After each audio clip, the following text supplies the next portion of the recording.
groundwork. His Excellency the President of Uganda Kyagulanyi Ssentamu Robert Bobi Wine ate oluvudde ku nnyonyi atandikiddewo groundwork era nga nnyongera okujjukiza n'okutegeeza nti omukulembeze waffe ali mu bitundu ebya Eastern Uganda mu bitundu ebya side eyo ebagisweyo Kyagulanyi Ssentamu Robert Bobi Wine awamu ne ttiimu ye ng'ekulembeddwa mu Kunga with Chairman Nyanzi ne Secretary General David Lois Lubongoya bwe batyo bwe balabise ate erudde eyo. So baganda bange tulina mukulembeze w'eggwanga His Excellency the President of Uganda Kyagulanyi Ssentamu Robert Bobi Wine nga tugenda mu maaso n'obategeeza nti Kunga Uganda Kunga Kyagulanyi Kunga Uganda Kunga His Excellency Kyagulanyi Ssentamu Robert Bobi Wine Kunga.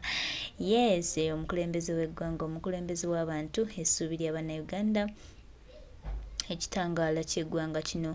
Solution yokka tulinawo omunonozi waffe, president waffe, omulungi waffe, omwagala w'abangi. Bannange nga tweyanziza nnyo mwena abaagala His Excellency Kyagulanyi Ssentamu Robert Bobi Wine. Mwebale kumulaga mukwano, mwebale kumwagala. Bambi bino bimuwa vibe, bimuzzaamu amaanyi, bimutufuula ow'enjawulo era bimwongera okugamba nedda sijja kulekerera abantu bange. Bw'atyo n'atulowoozangako buli kaseera era n'ayimuka ne tutambula.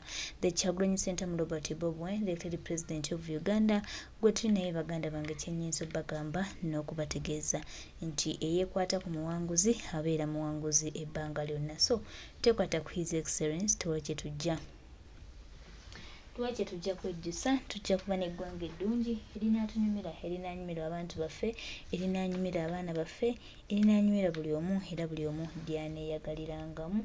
Era tulina okukkiriza nti Kyagulanyi Ssentamu Robert Bobi Wine, the President of Uganda, ng'alwamu ne bannayuganda, guno omukwano gwe tumulaga, guno okwagala kwe tumulaga, eno welcoming gye tumuwa, bambi emwongera amaanyi, emwongera obuvumu era emuwa vibe nti bannange tulina tuli kimu era tunudde ekintu kimu kununula ggwanga lyaffe. Twali kigenda tuza mabega nga tulina His Excellency era tusuubira nti tujja kuba bawanguzi ate tujja kutuukira ddala eyewatuufu gye tulina okutuukira ddala. Tweyanziza nnyo His Excellency the President of Uganda Kyagulanyi Ssentamu Robert Bobi Wine okwewaayo okw'amaanyi, okwagala kw'olina eri abantu ate n'okutambuliza eggwanga ku mulamwa ogw'enkulaakulana n'okwatagana. Tusiimye nnyo abaana b'embaale, mwebale nnyo, mwebalire ddala, mwebale nnyo kwagala His Excellency Kyagulanyi Ssentamu Robert Bobi Wine. Tuli wamu ku lwa Uganda yaffe n'eggwanga lino okutambulira wamu. Konga Uganda Konga. Our freedom or we shall die trying.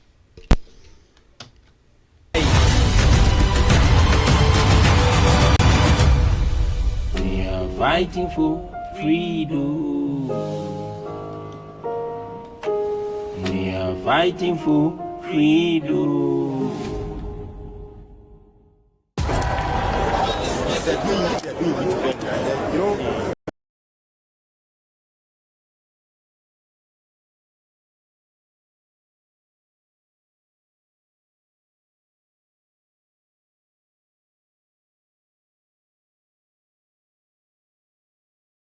Nothing will stop him.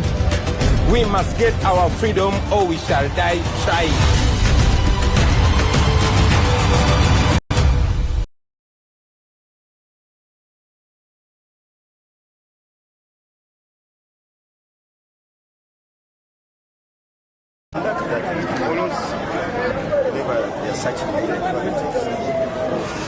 We shall handle that establishment, but at the moment it's just a gimme. It's not clear whether there is any councillor from the national platform who went and met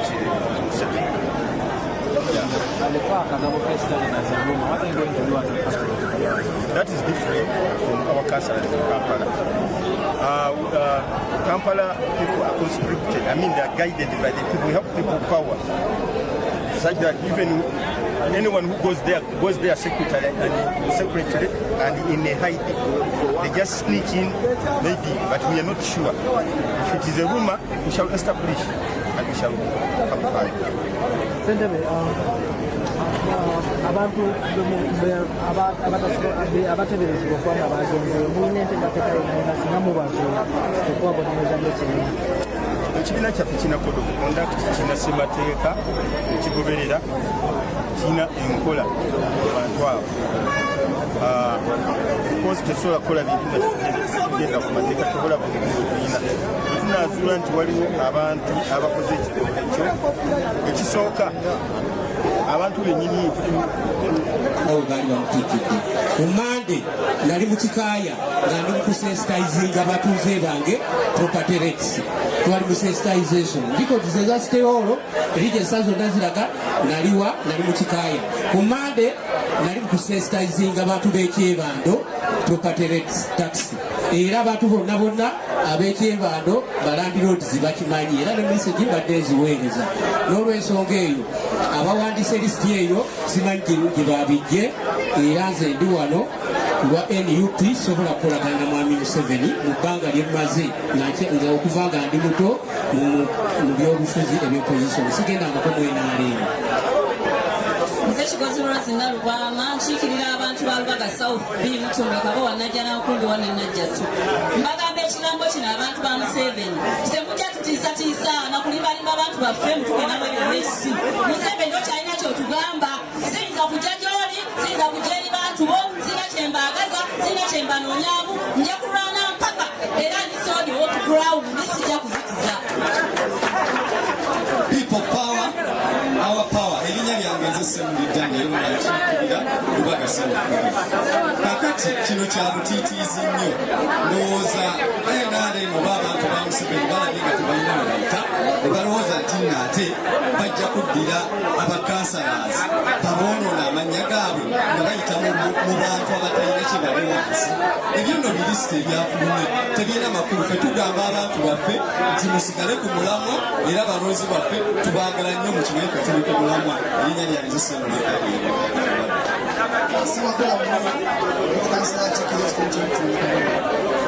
ebintu Museveni byatanze abikola ku mulembe gw'amanyi bakola lisiti bagamba abashishenti ba Museveni baanini tebaali bakolagana ekerawo okuzanyira ku kibiina ekito tuli emakinde tuli mu kukyusa abantu tubaddemu enyankwayiza UP kati mwafunye akatengo ne mugamba mutusobola tetunafuya ne mutya minisita ebyekisiru tetusobola kusirika tugenda genda maaso nakunga n'okukyusa abantu bonna mu Kampala emitundu byonna enajja okubategeeza Museveni ensiki zammwe ate ne bwabagyeyo nga mulina enkwe mwalimise muffe naye nga tugenda banonyerezaako twagala kufulumya kati kuzimba kibiina kiriko omusingi nakyakulonge pulezidenti abali eyo NUP everywhere erinnya n'eddoboozi nze kwagala Angel Sweet Mama nga ndi memba omujjuvu owa National Unity Platform era nga ndi Lord Councillor representing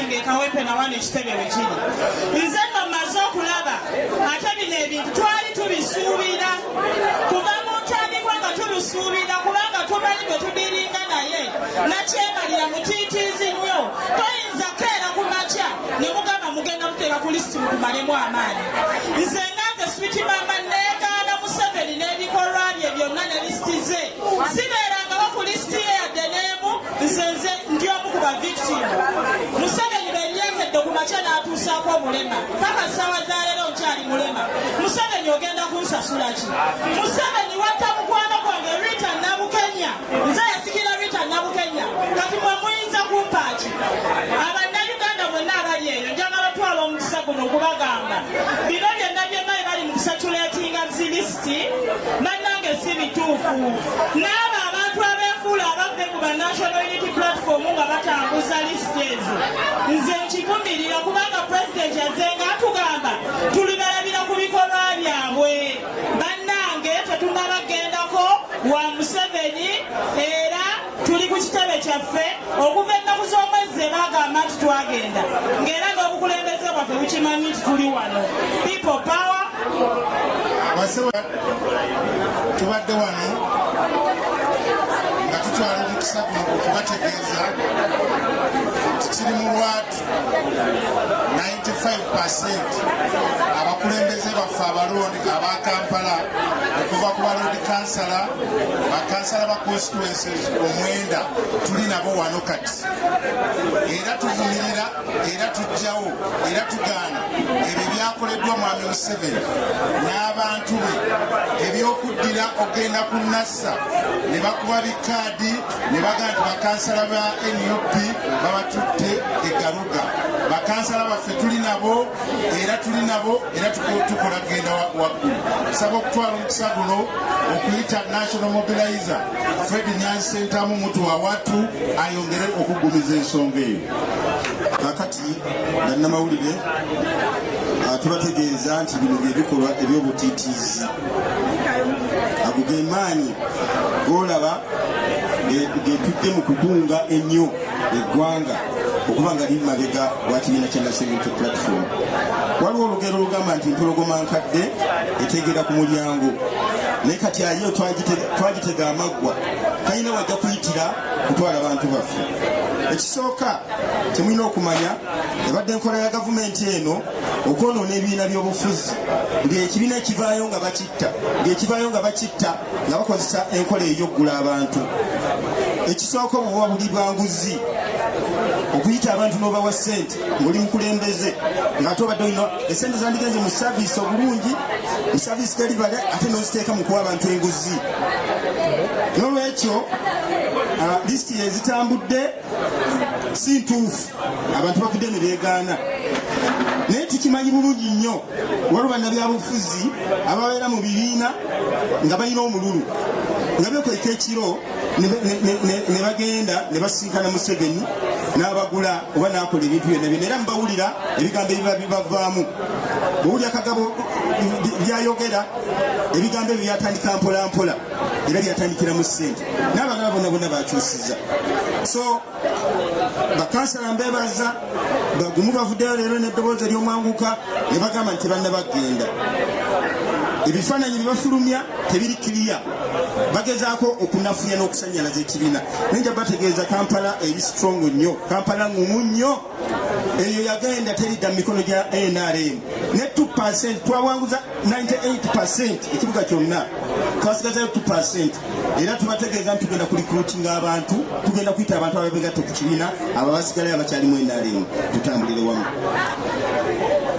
It has been Museveni's behavior and his NRM to weaken and disrupt parties, especially young political parties like National Unity Platform. But I think this is not going to be possible. We are very firm. Kampala is strong, fundamentally strong, and it will never go back, it will never return to NRM. It is his character to corrupt leaders, giving them money silently, but I think we have been able to overcome this. We are going to bring back our people and talk about this, secretly. Maybe we've been lacking meetings with our councillors, but now we are going to make more engagements. I thank you very much. There's nothing like weakening our party. Whatever is moving out and circulating, flying out as the list of those people who defected from NRM or who were invited by Museveni is a fake list. Pictures are not clear, and nobody is coming out to show any person that our party has been, weakened. I thank you very much. Kasembayo mpozi basebade banyabo, members of the press. Twagala bajukiza nti no information gebagezaako kweka waliwo investigation ezigenda mu maaso eza billions of money eziri allocated okukola ku nguudo z'omu Kampala. If you think you are going to divert councillors balina kubuuliriza ku ssente ezo, that is very wrong. Tugenda kubuuliriza ku ssente ezo, we are going to know who spent that money ani akwata ssente ezo n'azizza mu nsawo eri. So this business of bringing up diversions nemugaba twafunye bakansala ba NUP etubatwala egaluga okumiitinga Museveni saawa zino omulimu ogukolebwa bakansala mu kibuga Kampala kunoonyereza ku ssente za nguudo billions 3.5 ezirina okuba nga zikola enguudo z'omu Kampala. Ekintu twagala kimu, twagala nguudo mu Kampala, twagala emyala gikolebwe ne services mu Kampala, not this other business eyokukola ki okuzaabuza bannakampala. Baseba ne banyabo tulinawo mayoral representative ali wano olunaku olwaleero okuva ddala mu Lubaga division, the one and only tumita tutya Tata Namuli. We have converged here to show the government of Uganda and Mr. Museveni and his government that no mayor, no local government leader from the national platform went to Garuka. We are all one, and our president is one and only one, His Excellency Namcha. As leaders, we are fighting to remove this government, and we are speaking one language. As leaders of government, on behalf of the mayors, no one is going to participate with the government in order to make sure that this man lives and lives on power. Our struggle is to remove him from the power. Abantu bonna balida baffe aba government na mayor yeba chairman tutambugeze kwe oba Uganda. Tukapikiriza ffe n'abakulembeze obyabyaf wanga ffe tuyogera olulimi lumu twagala kujjako omukulembeze oyo aliko mamisire kubanga twagala ffe adde mu ntebe Bannayuganda banyaganyizibwa Alex Personal Assistant wa Secretary General w'ekibiina ekiganzi NUP. Tukakasa nti obukulembeze bwa NUP bwe bungi mu Kampala over 95%. Ekyo tekitegeeza nti abakulembeze baffe tebeetaaga information, tebeetaaga knowledge. Bali okunoonya information tekitegeeza nti ate olina bapatronizinga obabuzeebuze. Kikakatako oyo gwayagala okusomesa oba abantu bwayagala okusomesa ng'abakulembeze abako gavumenti otegeezeeko ebibiina lwanti bogenda okusomesa. Naye bwe batukusa balesa okufuna information. Tusaba era twebaza bakansala baffe n'abakulembeze baffe abateetabye ebintu byakubabuzabuza. Era tukimanyi bulungi information ne knowledge biyambako omukulembeze okutegeera ebyalina okulagako. Naye tebalina bakwekana bakukusa batwala mu kusomesebwa okwekikulu. Twebaza, we still appreciate our local government leaders that have not participated in the fraudulent meetings that are organized by NRM in the process of patronizing them and hoodwinking them in the sense of learning and giving them knowledge. It's not right.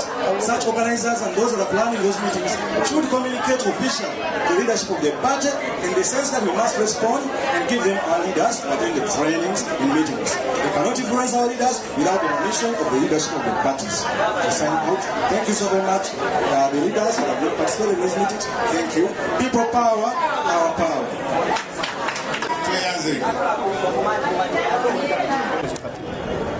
They're doing it better. You know, it has been their behavior, corrupting parties, disrupting political parties by buying some of their members and make them fight, instigating those fights, which is very unfortunate to a man like Museveni. Doing this because after NRM, Uganda will be, and there will be a new party like not to take over power.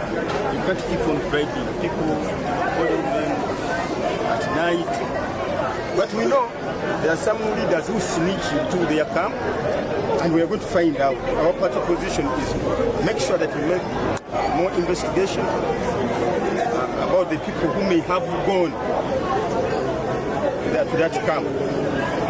And we shall treat that accordingly. Do you have any disciplinary measures you're going to put in place for people that we found that won't have attended this? Of course, our party has a code of conduct that follows whenever they are searching the qualities. We shall handle that is established. But at the moment, it's just a gimmick. It's not clear whether there is any councillor from the national platform who went and met Museveni.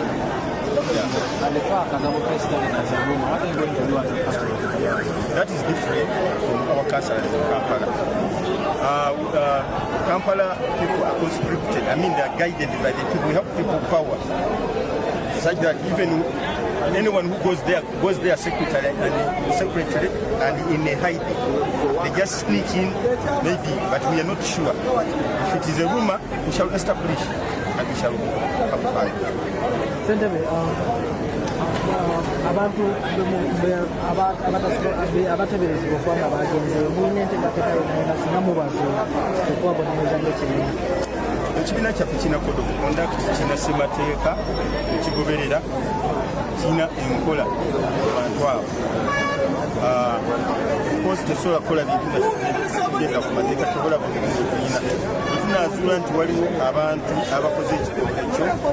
Ekisooka abantu benyini kusinzira mu maanyi g'abantu abantu benyini bajja kusobola bakingi ekyokubiri ekibiina kijja kuteekenga steps ku nteekateeka eddako kubanga kati ate n'obufuzi biringa ebitandika okutandisa so enteekateeka eyo ekolebwa ekibiina amateeka g'ekutambulira guno si gwe mulundi ogusoose sijjukira mwaka bulungi waliwo bakansalaze batewa kiso era batwalibwako mu nteekateeka NRM egeddako kubanyooma ng'ekibiina abewa kiso ffe tusinze okusika abantu okuva mu NRM kati ekyo gezaako kikola bukozi naye geegenya okutuyingiramu naye yagala bategeeza nti Kampala teridda mabega Kampala ne Central Region ezagenda teziriddamu kubeera za NRM eriddamu kubeera NRM kati ekyo ekiroto Museveni kyayina kubanga ebikola byakozesebwa ebisoose tetugamba newankubadde empologoma nkadde etegera ku mulyango naye twatega amaggwa tulajja gagifumite tekiryago gagifumise bwe yabadde awayiriza n'afookinga kristo abadde bakutebeegaji so obusibujozi tubasuubira ebibadde byakola sibasoose FDC bagibikola BP bagibikola UPC bagibikola nuufu eremeddeko ate egenda kubaawo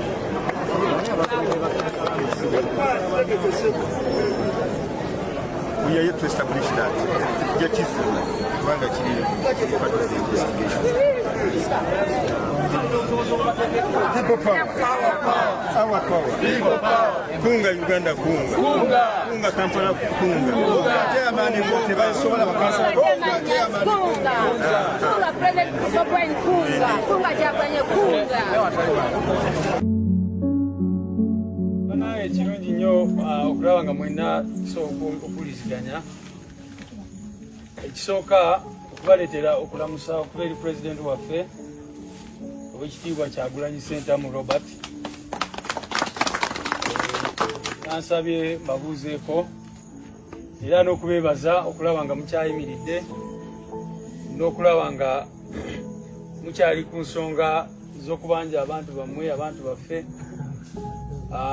mwena luli betwa facilitatinga ne mugendako ne mubalaba nagendayo nga basanyufu nnyo nti mwagenda ne mukola ki ne mubalabako kubanga abamu baali bamaze ebbanga nga tebanabalaba ku baana baabwe n'abakyala ne bamaama n'abalala ne baganda baabwe so basanyuka nnyo okulaba nga mwagendayo at least ne mubalabako kakati bannange next week ku Monday bagenda kujja mu kooti kansubire byonna ebibakwatako mu biina bagenda kujja ku Monday okugezaako eneera okukola ki okubeeyimirira okusaba beeyo n'ebirala byonna byonna naye obubaka bwe mbawa ffe tugezaako okuyimirira n'abantu baffe era tujagenda mu maaso n'okukola ki n'okuyimirira nabo embeera yonna yonna era mbaddeyo wiiki enewedde nembalabako Kosajjo akulira oludda oluvuganya mu palamenti n'ababaka ba palamenti bagendayo era ne babalabako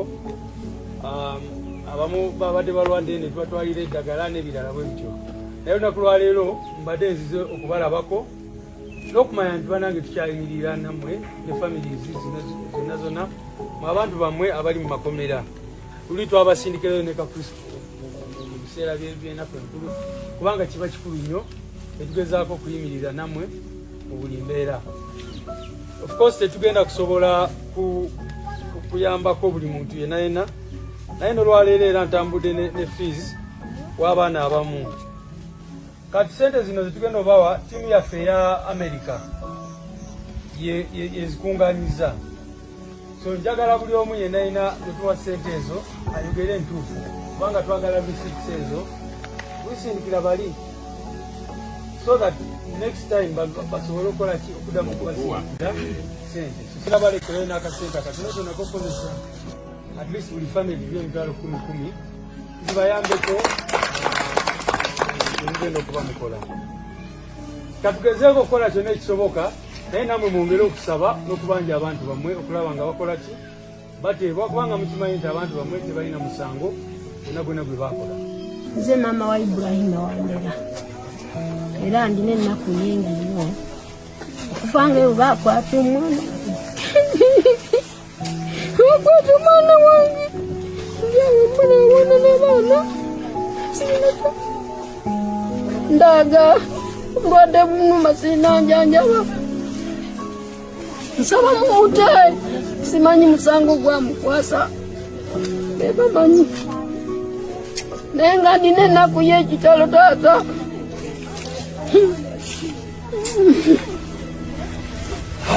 sorry ma epula taata omwana wange mama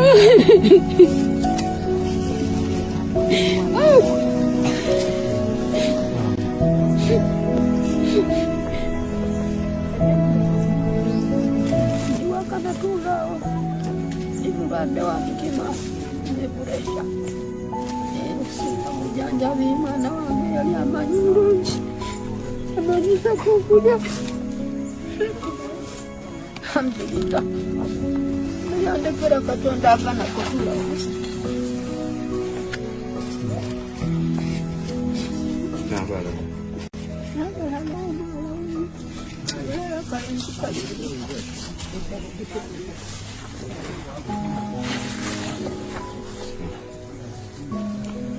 Akusabe were ai gwaluwa gwoya gwalala awo kyekukolada abyambisa were kubanga omanya koti wasalire ku musango fulani wamanya eba bene niyo baloma bati kulonda azage omuntu yesaagana abaana bafuuka nabo baloma bati anafuka kulonda oweefe esikwenkana nina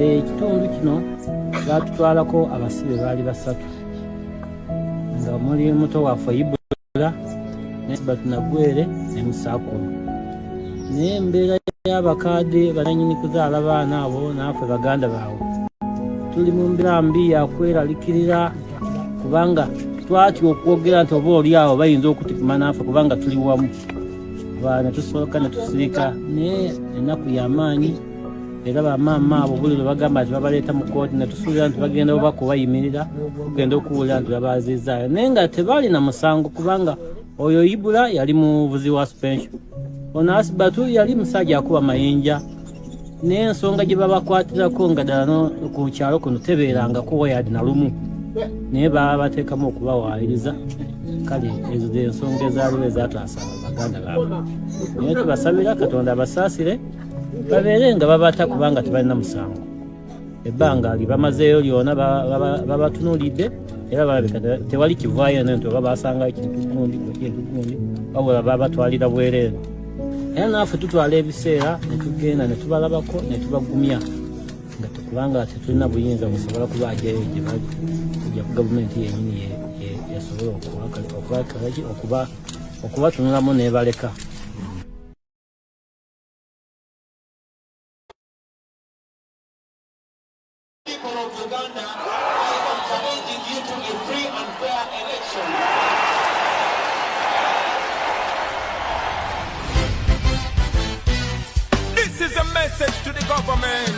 I met Bobby at university. I didn't know he was a musician. He was different. I didn't have so many dreams. She impacted my life. She made me realize we had to impact other lives. I've come to Parliament and taken an oath to protect the Constitution of Uganda. Somebody had to speak for us. People thought I had the loudest voice. Again, one more confident time. This year's presidential election could see 71-year-old President Museveni serve a 5th term in office. No leader has ever handed over power peacefully. This is a military regime dressed in a civil facade.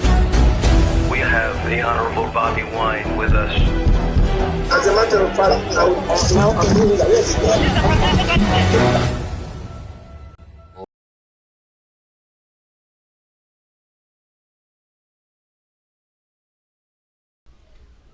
Amasiga ago gemulabe gakulukuta gabazadde b'abaana baffe abawambibwa ne bateekebwa mu ssemwayi mu bitundu eby'embaale era nga bamaama mulabye nga bambi ebigambo oluusi tubulwa kye tubagamba bazadde baffe bano naye nga lwaki mwami Museveni taddiza abantu baabwe yooleka guta Museveni lwaki toddiza abantu baabwe?